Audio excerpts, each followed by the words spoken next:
people saying the last election was stolen want to run the next one. This is big. This is really huge if it's what I think it is, okay? This is like the Steve Bannon, where they are quite literally putting some of the worst, like most psychotic QAnon Andes in positions of power around elections. I ask you up front for your help and support for us to give Brad it's actually terrifying. And let's protect elections in the state of Georgia. They're doing it under the guise Congressman of protecting Jody Hice elections. thinks former President Trump actually won Georgia in 2020. He voted to toss the electoral results for his own state even after the January 6th insurrection. Now he wants to be in charge of running the next election there in 2024. I believe we had major problems in Georgia, and all of that led me eventually to say, I'm the one that needs to step up and challenge Brad Raffensperger. If you can name a Secretary of State, it's probably Brad Raffensperger, who became a household name after Trump asked him to steal the election. All I want to do is this. I just want to find 11,780 votes, which is one more than we have, because we won the state. When you heard that phone call between former President Trump and Raffensperger, do you think that Trump did anything wrong in that call when he asked him to find the votes?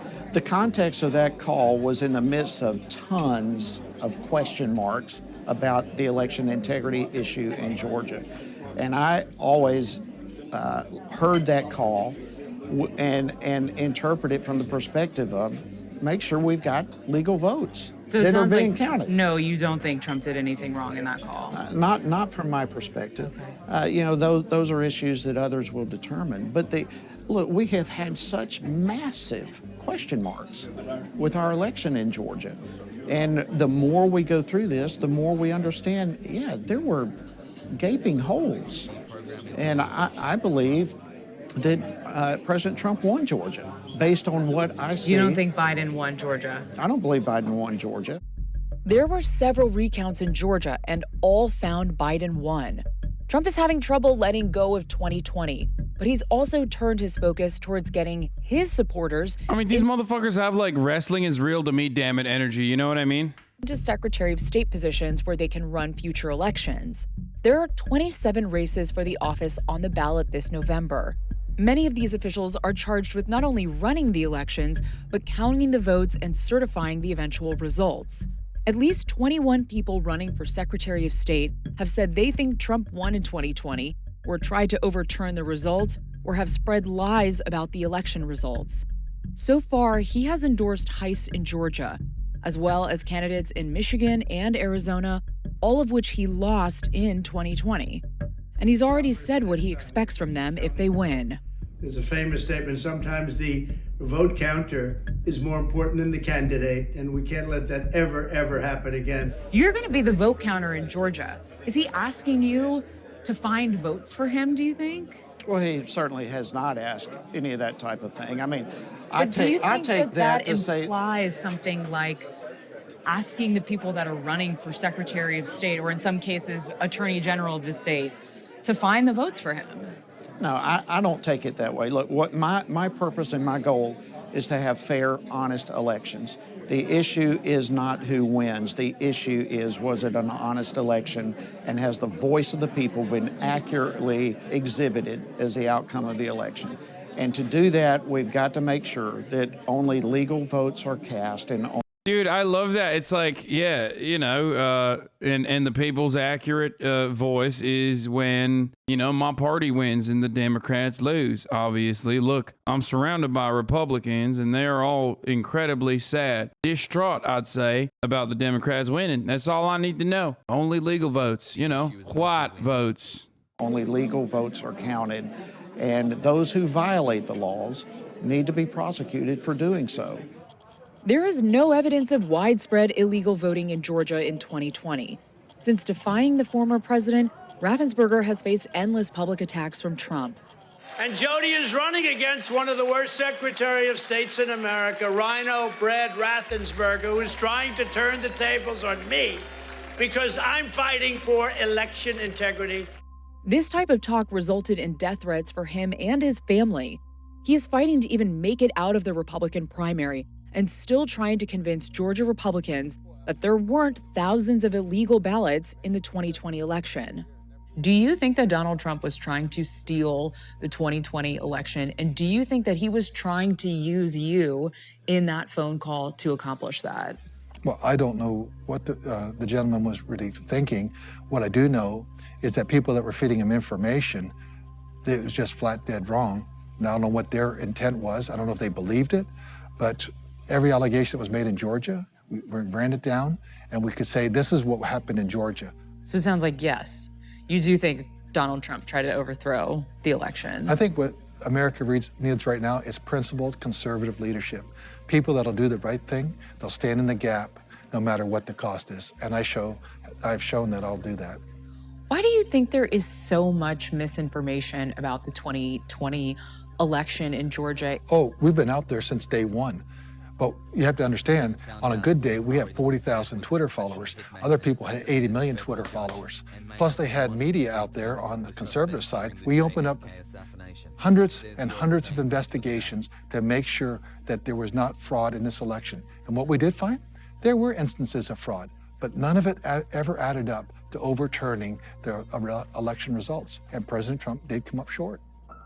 The Secretary of State race in Georgia is tame compared to this next bunch of candidates.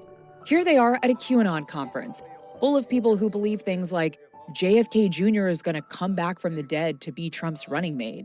This is As I true. was praying and praying and praying, it became clear, and even like overwhelmingly clear, that God was anointing Donald J. Trump to continue being our president. I had no doubt that he was going to continue being our president. After serving as a poll challenger at the TCF Center in Detroit and witnessing illegal ballots being cast, witnessing a process designed to facilitate corruption, I realized I couldn't sit back any longer. Also true. My favorite thing is when she worked at the fucking she worked at the polling station. It's like the anti-vaxxer nurses who are like, yeah, I'm a nurse, I'm an anti-vaxxer, and yeah, that's right. We were actually lying to you. We were logging in COVID deaths when you didn't die of COVID. You died because you fell off the stairs. I did that for many, many years, and I had to stop it. And complain. We formed a coalition May 1st, and these are the candidates here, patriots, that are going to help us take our country back. Of the people on that stage, the guy on the right, Arizona State Representative Mark Finchem, probably has the best shot at winning. He has Trump's endorsement, and his campaign has raised more than the two leading Democrats combined. In the past, Finchem's claimed to be a member of the far-right militia, the Oath Keepers. And he was at the Capitol on January 6th, though he denies going inside the building. There's a whole lot of evidence that suggests both incompetence Pussy. and criminality.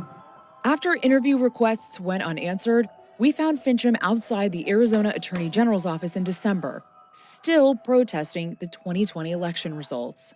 Let me ask you about what happened in 2020. Would you have certified the election results here in Arizona if you had been Secretary of State? Knowing what I knew at the time, I would have pushed the pause button and said, "Oh, wait a minute. We've got a margin of error greater than the margin of victory. It would be irresponsible to sign an official document knowing that there was fraud in the system, that there were discrepancies in the system." So that sounds like a no from you then, that you would not have certified. Based upon, following that day through, if we'd have gotten to 5, 6, 7 o'clock in the evening, I would have deferred signing it until we had one of two things happen. We either have an audit or we have the legal cases adjudicated, because neither thing had happened. Okay. Well, then there was an audit, and then there wasn't any proof of any major votes that would have changed the result. You have not even looked at it, have you? We were here over the summer. Okay, so you need to go to Arizona. Sir, there's no evidence, though, of why It doesn't matter. The audits were fake, brother. voter fraud. That is absolutely crap, and you know it. You didn't look at the findings. I did read the findings. It's not crap. There were investigations and so-called audits in Arizona, and all of them found no evidence of widespread fraud. And Finchem's still refusing to accept the results. There's not a whole lot of precedent here for what happens if a Secretary of State just refuses to certify an election. He popped up a month later at the first Trump rally this year, saying exactly what the former president wants to hear. Ladies and gentlemen, we know it, and they know it. Donald Trump won. Fincham was joined by members of the upper echelon of right-wing conspiracy theorists, like Stop the Steal leader Ali Alexander, the alleged Q behind QAnon, Ron Watkins, and MyPillow CEO Mike Lindell. And I will promise you this, there's not going to be any election done with any machines or computers done in 2022. These guys have plans. No machines, says Lindell. Fincham wants to get rid of mail-in voting entirely. But Arizona Republicans mail in their ballots too, at about the same rate as Democrats. If he's Secretary of State, it could be harder for everyone to vote. But don't ask him about it. Sir, if you get rid of mail-in voting, will there be a lot of people in Arizona that you think may not vote? No, there's a lot of people in Arizona that are demanding that we do away with mail-in voting. You probably ought to check the polls. There were more than 1 million people that voted by mail, though, in 2020. You're not listening to me. I'm listening to La, you. la, la. That dude literally just lives in fantasy land, dude. It's just that guy, you can't save that man. I mean, he is also deliberately that way.